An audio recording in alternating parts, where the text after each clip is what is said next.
दोस्तों, मैं आपका दोस्त मोहम्मद इनाम आपको एक वाक़या सुनाना चाहता हूँ कि हुज़ूर नबी करीम सल्लल्लाहु अलैहि वसल्लम के पास में एक शख़्स आया।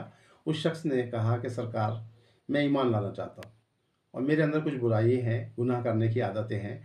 मैं कैसे उसको छोड़ नहीं पा रहा हूँ और ईमान भी लाना चाहता हूँ। मेरा दिल चाहता है कि मैं ईमान लूँ। वो यहूदी था। तो सरकार ने पूछा, क्या बुराई है आपके अंदर, क्या गुनाह करने की आदत है आप? उस शख्स ने बताया कि मैं जुआ भी खेलता हूँ, शराब भी पीता हूँ, नाचने वालिकियाँ भी जाता हूँ, सरकार मैं झूठ भी बोलता हूँ। सरकार कैसे मेरी आदत छूटेंगी, मेरा दिल चाहता है मैं ईमान ले आऊँ, ईमान लाना आया हूँ।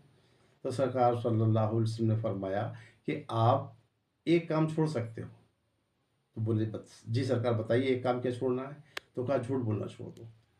तो आपने कहा, नहीं ये तो बहुत आसान काम है, ये तो मैं छोड़ दूंगा। तो ठीक, आप झूठ बोलना छोड़ दो। वो शख्स वहाँ चला जाता है और जब दूसरा दिन होता है तो वो सुबह ही उठ के जुए खाने जाता है, जुआ खेलने के लिए। जब वहाँ बैठता है तो उसके दिमाग में एकदम बात आती है कि मैं जुआ खेलने आया हूँ, तो मुझे झूठ बोलना पड़ेगा। सरकार के पास जाऊँगा तो क्या करूँगा? वो जुआ छोड़ के हट जाता है। फिर थोड़ा टाइम गुजर जाता है, सोचता रहता है, फिर उसको लत लगती है उसे शराब की, नशे की।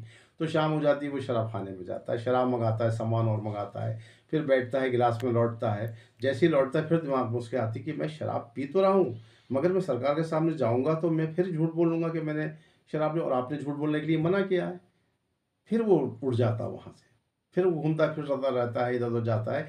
फिर उसके दिमाग में आती, लाओ नाचने वाली के यहाँ तो हो ही जाए।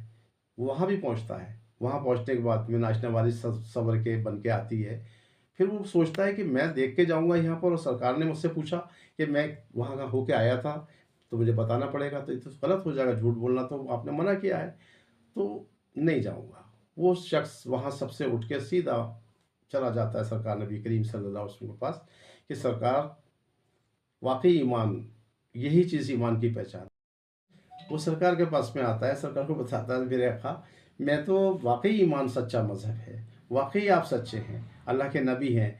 मैं तो वाक़ई एक झूठ बोलने के लिए आपने मना करा था, मैं तो सारी चीज़ें छोड़ आया सरकार। मैं जिस जगह भी गया, मेरे दिल ने गवारा ही नहीं करा कि मैं आपसे झूठ कैसे बोलूँगा।